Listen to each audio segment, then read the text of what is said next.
Olá, sejam todos bem-vindos a mais um encontro do nosso curso de Literatura Brasileira Contemporânea. Hoje nós vamos falar sobre um dos aspectos mais recorrentes e mais relevantes dentro dessa conjuntura. Como falamos em aulas anteriores, a literatura contemporânea dá conta de um período temporal, né, que seria o tempo da nossa própria geração. Então, nada mais interessante de vermos como a vida cotidiana da atualidade é registrada, né? Quais são os mecanismos de figuração que as artes utilizam para registrar a nossa passagem pelo mundo atual. Vamos a eles.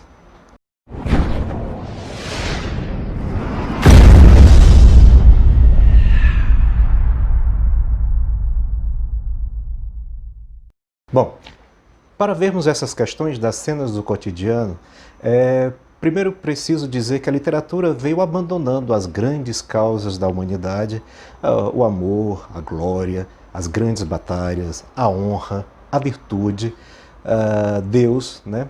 E cada vez mais tem se voltado para os incidentes banais e os objetos corriqueiros, né? Claro, esse é um quadro que se estende desde o advento do modernismo. Mas agora as matérias retratadas adquirem uma nova roupagem, né?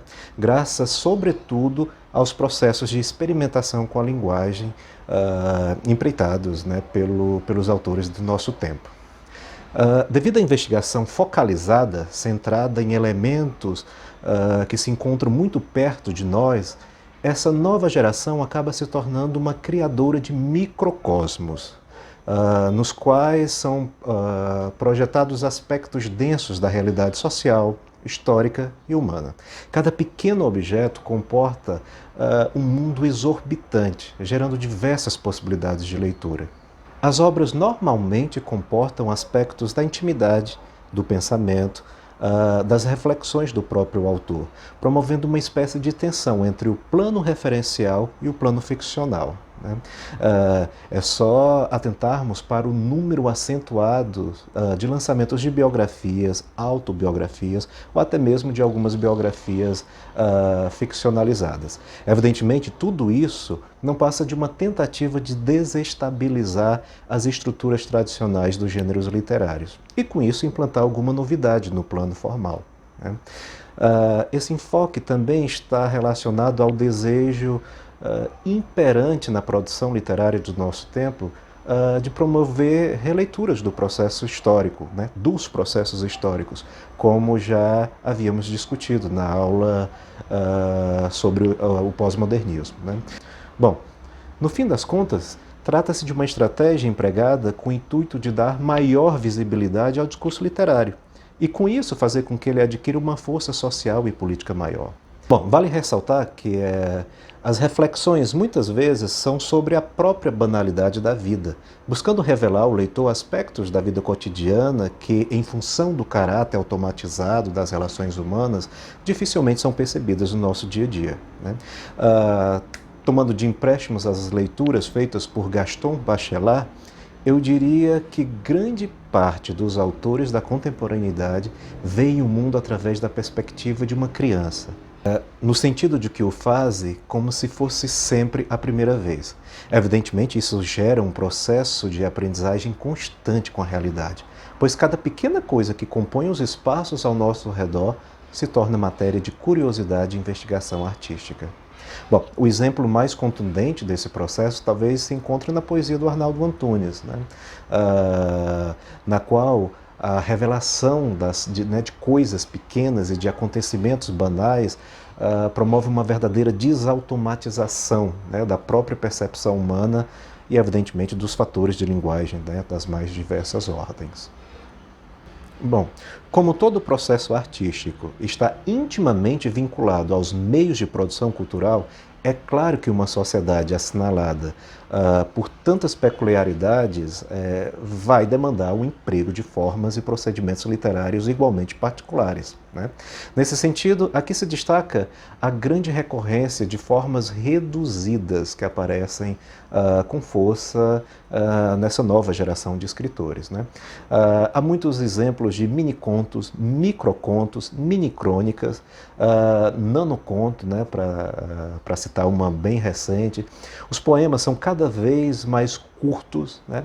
Bom, no fim das contas, trata-se de uma maneira de mimetizar a própria celeridade e objetividade da praxis cotidiana, né? Vivendo em um mundo no qual as relações sociais e interpessoais são realizadas de maneira tão objetiva, funcional e utilitária, as formas literárias reduzidas são uma espécie de formalização, né? Ou de redução estrutural, para usar o termo do Antônio Cândido, da própria natureza prática que caracteriza o nosso tempo, né? Ainda dentro desse terreno da redução estrutural, a própria intertextualidade e a metalinguagem, que são marcas muito definidoras e muito presentes, né, nos escritos de nossa época, aparecem também como resultado de um mundo globalizado, né, no qual as informações correm de forma célere e operacional. Em nosso tempo, as diferentes redes de informação se cruzam, se intercalam e oferecem ao leitor um quadro de superexposição de códigos e de diferentes, né, tipos de linguagem, né? Bom, a grande teia comunicativa esboçada em vários volumes da literatura brasileira contemporânea não passa de um reflexo estrutural, portanto, dessa rede de comunicação tão operante em nossa sociedade. Importante aspecto da representação desses quadros cotidianos diz respeito à própria constituição do indivíduo no cenário da sociedade odierna, né? Costumeiramente, eles aparecem de forma cindida, fissurada, estão fragmentados pelas intempéries da vida, pela desestabilidade econômica, pela imposição do capitalismo selvagem, pela ausência de assistência social, pela carência de afeto, né? Esse é um tema muito recorrente e por aí vai, né?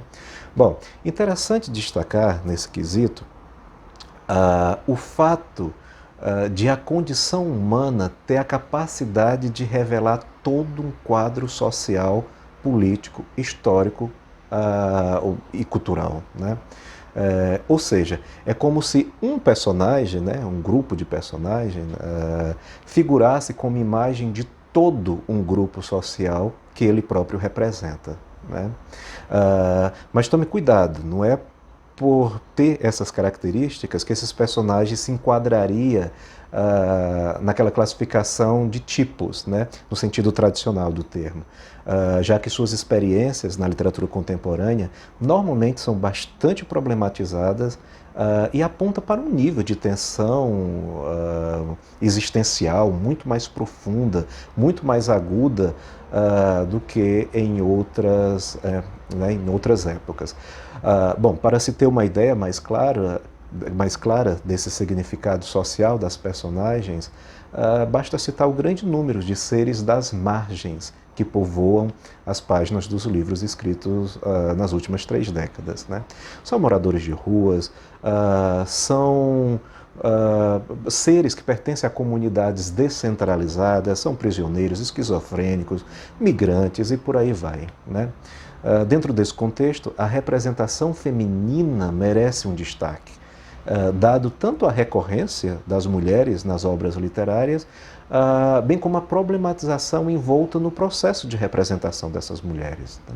Via de regra, as figuras femininas perdem todo aquele halo sentimental, herdado ainda da tradição romântica, bem como as desconfianças e as problematizações ainda meio rasas suscitadas pela estética realista, e passam a exibir um denso quadro de vida interior. Em primeiro lugar, na literatura contemporânea ocorre um deslocamento dos espaços que eram comumente ocupados pelas mulheres. Assim, elas abandonam a cozinha, a sala de leitura, a alcova, né?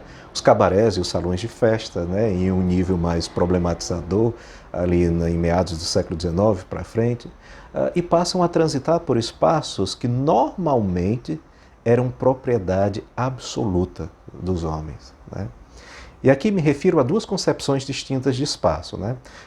Tanto como materialização da praxis, né, e da percepção humana, e espaço também no sentido de lugar ocupado dentro de uma conjuntura social, né?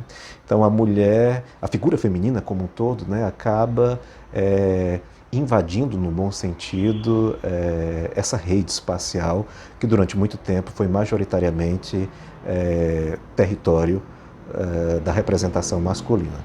Bom, nesse sentido, na literatura brasileira contemporânea, as mulheres ganham as ruas, podem ocupar qualquer tipo de cargo, são fortes o suficiente para vencerem sozinhas as dificuldades da vida, têm uma força interna impressionante, são donas do próprio corpo.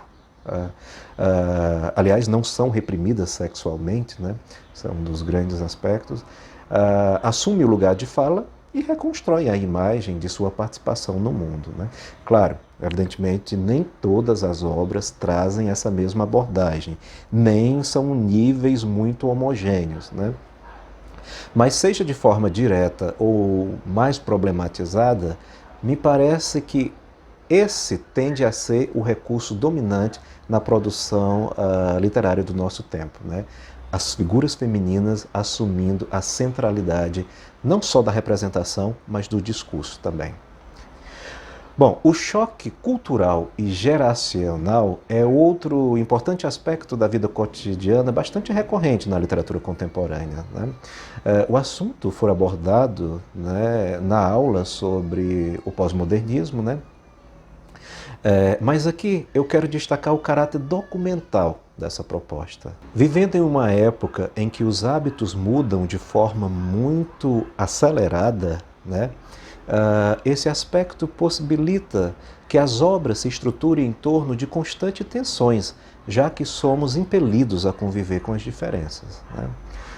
Nos momentos mais bonitos de nossa recente história literária, diferentes culturas e ideias se digladiam para formar o próprio tecido da identidade nacional, que é múltipla, heterogênea e, sobretudo, marcada por tensões, né? Então, vejo exemplos de Lavoura Arcaica, né, do Radwan Assar, Dois Irmãos, do Milton Ratum, né, abordam de forma muito interessante essas questões. Bom, por fim, a representação do espaço, né, de espaços íntimos, é muito relevante para a figuração dessa vida cotidiana. Mas, como teremos duas aulas específicas sobre esse assunto, trataremos disso depois. Por enquanto, basta dizer que esses espaços ancoram a experiência cotidiana, né? E por isso mesmo eles constituem uma espécie de paradigma indiciário a partir do qual é possível obter respostas precisas sobre a nossa passagem pelo mundo, né? São nesses espaços íntimos que nossas vidas mais recônditas se acumulam, né? Eles estão tão impregnados do nosso ser que acaba adquirindo uma densa tonalidade humana. Bom, dentre uma série de autores que abordam questões muito pertinentes da vida cotidiana em suas obras, aqui eu quero destacar a obra do Chico Buarque, né? Em quase todos os seus livros, né, a matéria social, a vida do nosso tempo, né, a praxis social, né, da nossa era é muito bem explorada, né, pelo Chico. Chico Buarque, carioca, hoje com 76 anos de idade, tem uma rica carreira no cancioneiro popular, na dramaturgia e na literatura também, né? É aclamado pela crítica como um dos maiores compositores brasileiros de todos os tempos, né? Dono de uma obra requintada, né? Muito bem articulada, sobretudo na ligação do âmbito político com o estético, né? O autor conta hoje com um montante de 5 peças de teatro produzidas, 6 romances e uma novela publicados, trabalhos para o público infantil, além de uma discografia ampla, né, com mais de 30 discos lançados em estúdio, né? Há tempos, a crítica vem destacando alguns aspectos definidores da obra de Chico Buarque. Dentre eles, é possível elencar, primeiro, a leitura fina e apurada da nossa geração e da nossa vida cotidiana, representando os problemas mais recorrentes, né? As transformações sociais, e as benfeitorias do nosso tempo também, claro, né? Por esse motivo, Chico tem sido chamado, né, por alguns teóricos de o cronista, né, que é exatamente aquela figura que lança um olhar atento e faz uma leitura crítica da conjuntura política do nosso tempo, né, político, histórico, social, enfim, né. Um outro aspecto que é bastante mencionado na Fortuna Crítica do Chico Buarque é a preocupação com a alma feminina, né? Representando-a nos mais diversos contextos que vão, sei lá, do alto grau de sujeição ou de subordinação à figuração da libertinagem aguda, né? Considerado um leitor da alma feminina, Chico tenta, né, na medida em que o fato de não ser o seu lugar de fala permite, né? Mas ele tenta dar voz e vida, né, às mulheres, cuja condição social e humana é bastante caracterizadora de nossa época. Por fim, o autor ainda tenta empreender uma linguagem muito próxima da oralidade, incluindo gírias, palavrões em seu vocabulário, né? Mas que transmite ao leitor um frescor e um senso de atualidade muito grande, né? Para falar sobre o assunto, eu convidei um orientando meu para realizarmos uma espécie de bate-papo, né?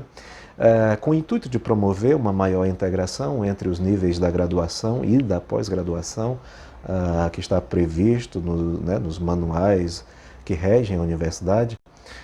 Vou convidar para alguns encontros alguns alunos da pós para expor um pouco as suas experiências com a pesquisa acadêmica, né? Claro, desde que o recorte esteja dentro do campo da literatura brasileira contemporânea. Bom, assim vocês poderão ter um retrato, né, mais preciso de todo esse processo, né? E espero que em algum tempo, né, em poucos anos, sejam vocês a ocupar esses lugares que eles estão ocupando agora, né? Bom, são alunos que vêm estudando já há algum tempo, né, esses assuntos, a grande maioria estavam sob a minha tutoria desde os projetos de iniciação científica, seja o PIBIC, seja a iniciação científica voluntária, e deram continuidade aos estudos no nível de pós-graduação. Para o encontro de hoje, eu convido o aluno Alisson David Castro, né? Ele é aluno do programa de pós-graduação em Letras da UFP. Alisson estuda a obra do Chico Buarque desde o início da graduação, né? Não me recordo o período, mas acho que terceiro, quarto, acho que terceiro período por aí. Quando ele foi bolsista do PIBIC, né, em mais de uma oportunidade, para desenvolver pesquisas sobre obras, né, do Chico Buarque, como Leito Derramado, Estorvo, né, e uma série de outras, né, quando ele promoveu análise, né, de aspectos variados da obra do Chico. Então, eu deixo vocês agora com esse bate-papo. Até mais.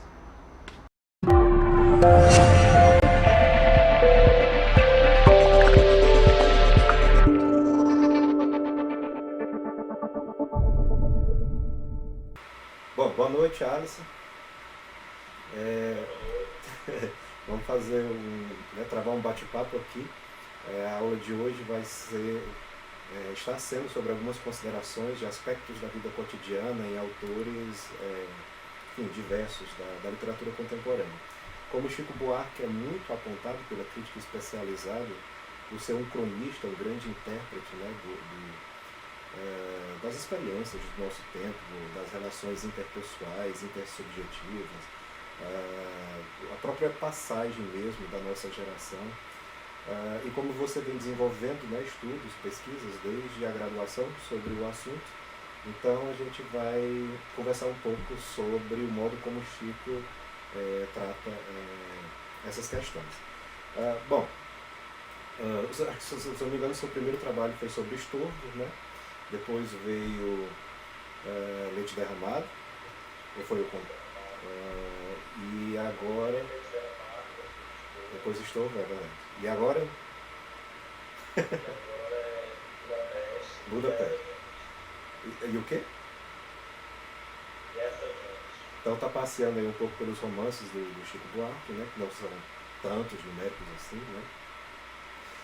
Então nessa leitura geral, né, que você fez, né, sem abordar uma obra específica, e claro, levando em considerações as canções também, né, que eu sei que você conhece, já fez trabalho sobre elas também, é, como é que você elencaria sei lá, alguma característica, algum elemento da visão que o Chico Buarque tem dessa nossa sociedade contemporânea?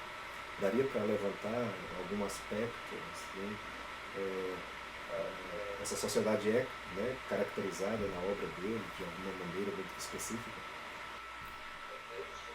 Desde o lançamento, na verdade, do Chico Buarque, que já é afirmado pela crítica, pela rede especializada, porta-voz da sociedade em geral, toda a sua obra, toda a sua produção artística, ela passa por essenciais a explicação dessa produção, essa mídia que é importante nas sociais, superficialmente nas canções, superficialmente nos romances, de modo que o próprio simples olhar no texto, que é a sua produção, circular uma coisa na outra. Essa vinculação do texto literário e a produção artística circular, a interpretação social, tem muito a longo pesquisas recentes no âmbito de achar pesquisas que falam que as obras do Chico Buarque são encontradas na sociedade brasileira clássica dos anos 60, há essa afirmação. Porque, de fato, o Chico não aparece preso nas suas prosas, nas suas composições, elas passam por definições, as competências, mas passam por um jogo que tem a definições, essas questões muito polêmicas, de fragmentação, de subjetividade, especificamente para muitos romances, marcado por uma dúvida. Você dá muito ali na fronteira entre o real, o imaginário, daquilo que é o sonho, que é a realidade, para essas personagens que aparecem nos romances, elas todas estão mergulhando assim, novamente a determinação principal da produção chamada literatura contemporânea. Tem uma coisa que eu gosto muito né, você falou na relação dos personagens, no modo como ele compõe. Uma coisa que eu gosto muito na produção contemporânea como um todo são as relações interpessoais. Né? Normalmente se aborda muito a relação do sujeito com o espaço, do sujeito com o tempo, né? Normalmente um contraponto entre esses dois elementos. Mas as relações interpessoais eu acho que são muito interessantes, né? De sujeito para sujeito. E como a literatura do nosso tempo ela dá uma visão um tanto diferenciada da tradição como um todo. O Chico Buarque é conhecido, né? Alguns gostam desse título, outros não, mas como um grande leitor da alma feminina. Né? Normalmente a mulher desempenha papel ou assume vozes que era muito pouco difícil a gente ver, sei lá, tempos atrás, seja no cancioneiro, seja nos romances. O que é que você tem a dizer assim, sobre esses personagens femininos? Levando em consideração, claro, a condição feminina na contemporaneidade também. Quando a gente dá uma olhada assim para trás, perceber desde a aparição, por exemplo, da obra de José Eugênio, que era até mais fácil, até mais conhecido, né? Quando o livro paralelamente ao Brasil uma condição missionária mais moderna. Então, todos que essa noção de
Muito bem.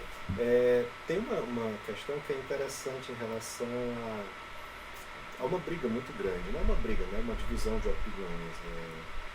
Nem toda obra contemporânea, né, como se supunha, ela promove avanços, né, nos sentidos estruturais, de linguagem muito fortes.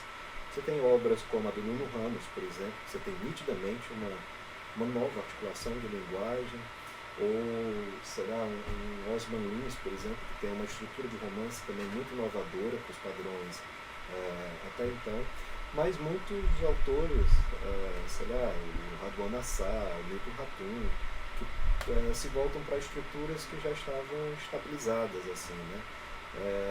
Dão prosseguimento a estruturas, a um tipo de linguagem que o modernismo já empregava com muita recorrência. O que é que você acha do Chico Buarque em termos de linguagem? Ele continua nessa tradição mais modernista ou ele tem algum elemento ali que possa ser apontado como inovação linguística, seja nas canções, seja nos romances, enfim, em qualquer produção dele? Mais uma vez, pega um ponto assim, principalmente nos romances, né, é uma questão essa linguagem, de continuidade a linguagem que ele está usando nas canções, nos romances, para poder refletir sobre a própria linguagem, né, essa questão da linguagem é central para os romances, como é para versos, texturas de arte, como também aparece também essa gente que tem uma escritura, então a linguagem ela tem que ser, eu acho que esse trabalho da metalinguagem precisa ser um investimento, assim, uma coisa muito recorrente nos romances de Chico Buarque. Mas em questão de inovação, essa a gente vê que ele está tentando, ainda hoje, né, eu acho que você durante a transição dos escritores liberais, não muito contemporâneo, trazendo mais dos liberalistas, ajuda também uma parada mais inovadora, mas o Chico Buarque segue uma tradição contemporânea, né, aplicando a metodologia tem outros filósofos contemporâneos também.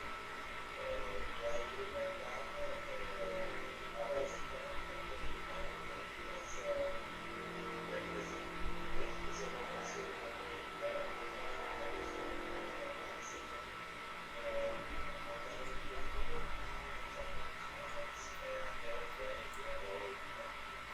Do debutante e da evolução da evolução dos romances, né? E aquele herói na novela dele não existe mais hoje. O herói da literatura brasileira contemporânea, ele é um herói moderno. A Bíblia é um pensamento ao contrário. Então, isso que o Chico Buarque traz, esse herói também, tradições que ele inova e coloca em si. Essa questão da metalinguagem como sendo algo que o Chico Buarque continua, né? Estimulando aí uma inovação. Passa por esse campo da própria inclusive, já trabalhando também um pouco da teoria do Gramsci, que o espaço na linguagem promove o espaço, toda a condição do Chico Buarque. Bom, a próxima questão seria exatamente sobre espaço. Você já adiantou, mas um espaço específico, que é a cidade. Logo mais nós teremos um tópico na disciplina que vai ser exclusivamente sobre a cidade, mas o Chico tem. O Rio de Janeiro aparece de forma muito forte, né? Muito clara, ou seja qual for o gênero que ele esteja trabalhando. Se você puder dar uma pincelada bem rápida, assim, como é que você vê o Rio de Janeiro na obra do Chico? É claro, dentro desse contexto de vida contemporânea, né? O Chico Buarque, recentemente ele estava dando uma espécie de trabalho doutorado da biografia dele, né? E o Chico Buarque ele sempre foi muito apaixonado pelo Rio de Janeiro, né? Por esse alcance, por esse período, alguns pensamento da tradição, muito bem pensado, no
Ok. Para finalizar, um jogo rápido. Eu quero que você responda o mais rápido possível, sem pensar muito e muito assim, a primeira coisa que vem à cabeça. Livro predileto do Chico. CD, álbum predileto.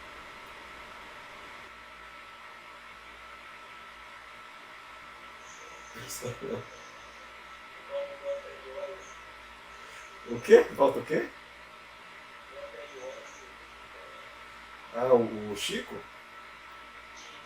Chico? Você acha o Chico um escritor elitista? Ou um compositor elitista, mais do que um escritor, eu acho?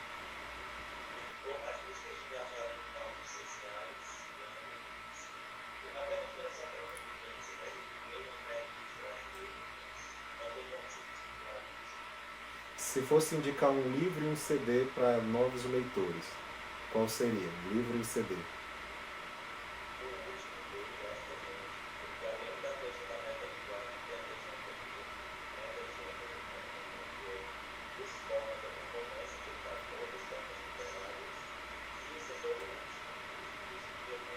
Caravanas. Definir o Chico em uma palavra só, qual seria?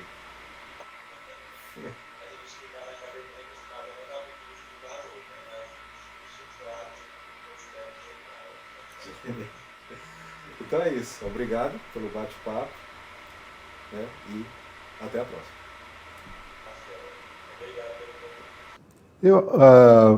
Eu parto, qualquer romance que eu tenha escrito, parte do encontro de uma voz, da voz do narrador, e cada romance esse narrador é diferente. Eu não consigo, quer dizer, eu começo a escrever um livro sem muita ideia do que eu pretendo com ele, e eu vou tateando e começo a escrever aqui e ali, jogo fora, recomeço, e tem uma vaga historinha para contar, mas ele só começa a andar mesmo a partir do momento em que eu encontro esse narrador, eu encontro a voz desse narrador, eu assumo a voz e a linguagem desse narrador.